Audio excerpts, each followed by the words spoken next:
galerinha, beleza? Igor aqui novamente, mais uma vez, trazendo mais um vídeo para o canal. Bom, primeiramente, quero agradecer vocês por terem chegado até aqui, agradecer por estarem acompanhando a série de regras a respeito do nosso querido PSCT, que é uma coisa muito importante, como eu disse anteriormente. Vou deixar o link do vídeo parte 1 aqui na descrição para você acompanhar. E solicito que você preste muita atenção nesse vídeo. Ele vai ser um pouco grande, um pouco mais de 10 minutos, porém ele é muito conceitual, muito conteudista e com muita informação importante. Então peço que você não pule, que você assista completamente, porque vai melhorar muito suas habilidades de jogo e suas interpretações de texto das cartas, beleza?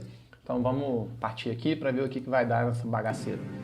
Bom, coloquei até um nome bacana aqui, eu tasquei um jogando direito nessa bosta, porque é exatamente o que vai acontecer depois que você assistir esse vídeo.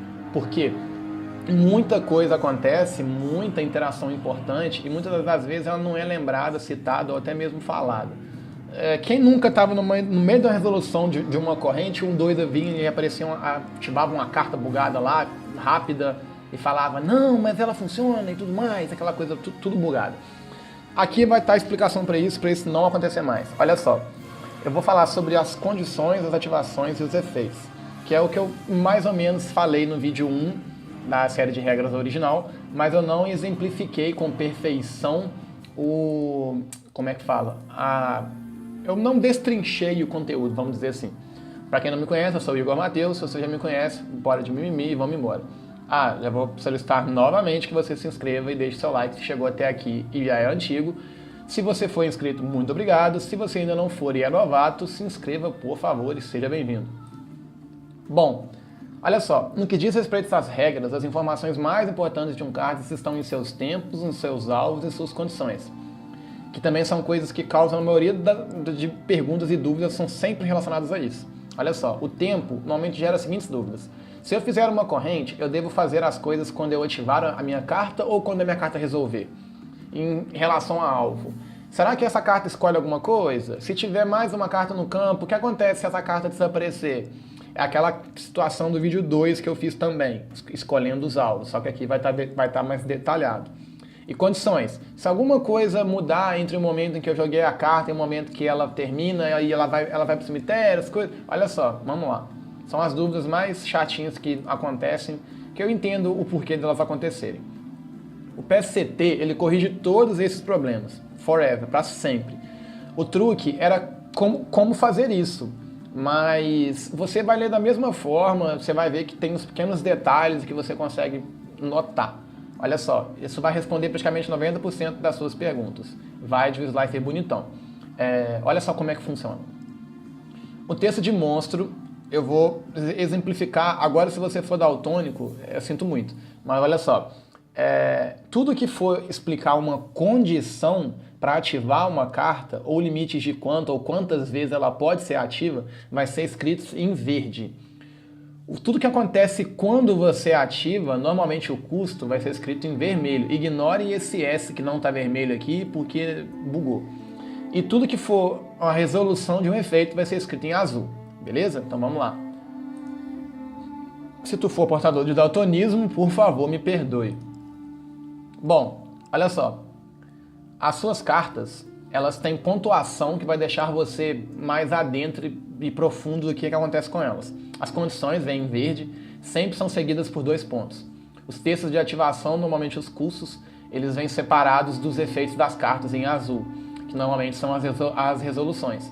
Ou seja, os textos que são os custos vêm separados por ponto e vírgula, então normalmente você vai vir em condição, separado por 2 pontos, ativação, ponto e vírgula, e resolução no final do texto, por padrão. Olha por alguns clássicos exemplos. Antes de tudo, você repara que o meu Sangan, ele é Secret, tá bom? Secret. Então isso vai influenciar muito na sua vida, porque você está vendo um vídeo exemplificando o efeito de uma carta Secret. Olha só, isso você só encontra aqui. Bom, em verde, seguindo a condição, quando essa carta for enviada do campo para o cemitério, agora não tem custo, ela vai direto com a sua resolução depois dos 2 pontos. Adicione um monstro de 1500 ou menos de ataque do deck para sua mão. Tudo que vem antes dos 2 pontos é escrito que define quando as condições da carta ela acontece, ou seja, quando ela é enviada ao cemitério. Tudo em azul, depois dos 2 pontos, acontece depois que a carta cumpriu sua condição, ou seja, a resolução do seu efeito. Se tem um ponto e vírgula, então tudo depois da condição é dividido em o que acontece quando você ativa, que é escrito em vermelho, antes do ponto e vírgula, e o que acontece quando a carta resolve, que é o texto em azul depois do ponto e vírgula, a última parte do texto. Quando essa carta for destruída em batalha e enviada ao cemitério, em verde, porque é só a condição, você pode escolher 2 monstros de nível 2 do seu cemitério, em vermelho, porque isso aqui seria, entre aspas, a ativação, e invoque. Nem tudo que ativa é custo, beleza? Mas se você quiser interpretar custo como uma coisa que acontece quando ativa, tudo bem. Você pode escolher 2 monstros de nível 2 do seu cemitério. Esse aqui então seria o seu, entre aspas, custo, a sua ativação.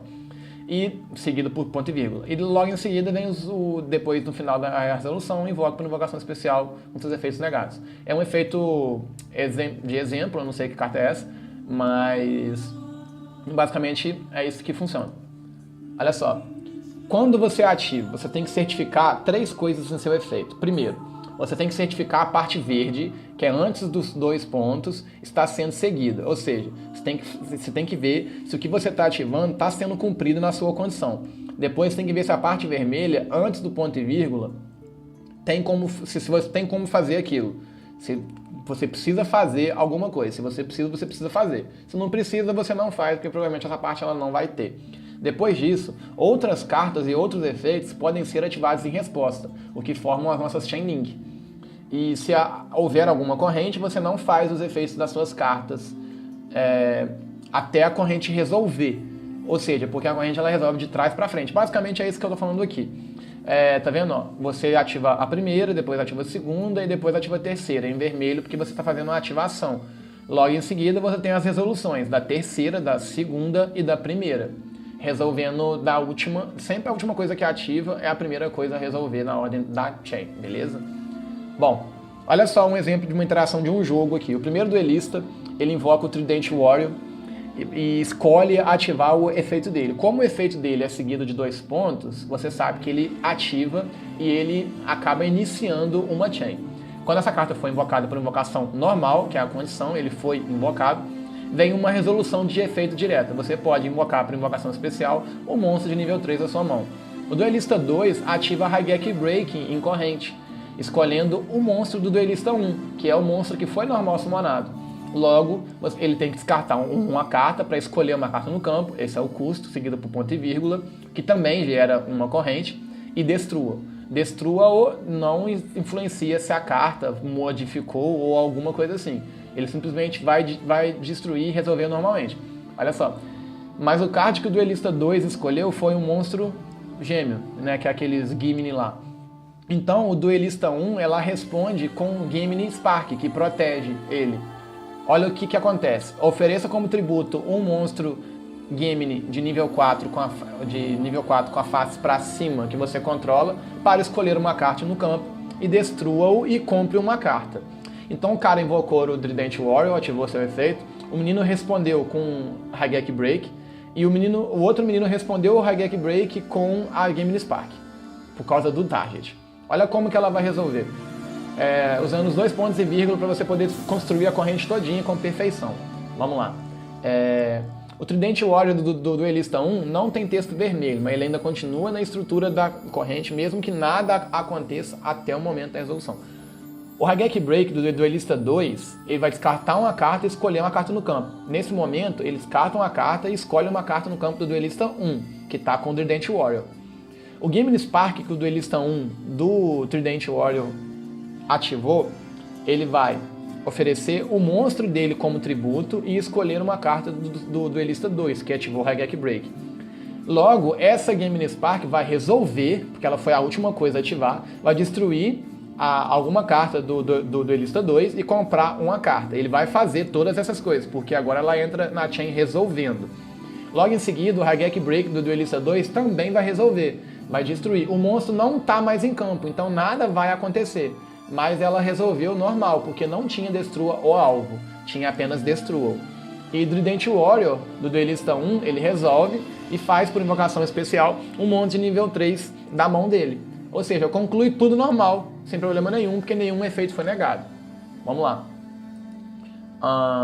Basicamente, né, para fazer um resumo, o vermelho sempre vai para cima e o azul sempre vai para baixo. Em outras palavras, tudo antes do ponto e vírgula acontece primeiro. Tudo empilhado, bonitinho, como se fosse uma pilha. Em seguida, tudo após o ponto e vírgula, novamente, tudo empilhado. Ou seja, vem uma, depois vem a outra. Uma dica bem grande para você poder gravar para sempre. Se há dois pontos ou ponto e vírgula no texto, significa que sempre um efeito inicia uma corrente. Se não houver nenhum dos dois pontos ou ponto e vírgula, o efeito não inicia uma corrente, então ele não pode ser respondido em corrente. O Sangan inicia uma corrente, o efeito dele tem 2 pontos. Quando ele é enviado ao cemitério, 2 pontos. O Cyber Dragon não inicia uma corrente. Você sabe que ele não tem nem 2 pontos e nem ponto e vírgula. Se seu oponente controlar um monstro e você não controla nenhum monstro, invoque-o. Beleza, vamos lá. As cartas de magia e de armadilha, elas sempre iniciam corrente. Isso é mecânica de jogo. Algumas delas não vão ter ponto e vírgula e nem 2 pontos, mas ainda assim elas vão iniciar uma corrente. A criatura swap, por exemplo, ela não tem 2 pontos, não tem ponto e vírgula, não tem nada, mas ela inicia. Ela é exatamente o mesmo que ela faz, é o quê? Ela simplesmente tem um efeito que é todo resolução, não há condição não explícita no texto. Claro, existe uma condição de mecânica de jogo, que você precisa ter monstro e tal, mas de modo geral não fala isso nela e você simplesmente resolve a carta normalmente. Agora, um exemplo, as armadilhas, em 90% dos casos, elas têm condições, custos e resoluções. Olha as 7 armas do bandido aqui, as 7 ferramentas do bandido. Quando uma carta de armadilha for ativada, é uma condição, você paga 1000 pontos de vida, é o custo da ativação, e você nega a ativação e destrua. Entendeu? Bom, terminei por aqui, o vídeo vai ficar um pouco menos de 3 minutos. O próximo vídeo vai ser sobre as pistas que suas cartas te dão sobre o que elas fazem, para você prestar atenção. Mas basicamente é isso. Eu espero vocês aqui na semana que vem. Agradeço por terem vindo até aqui.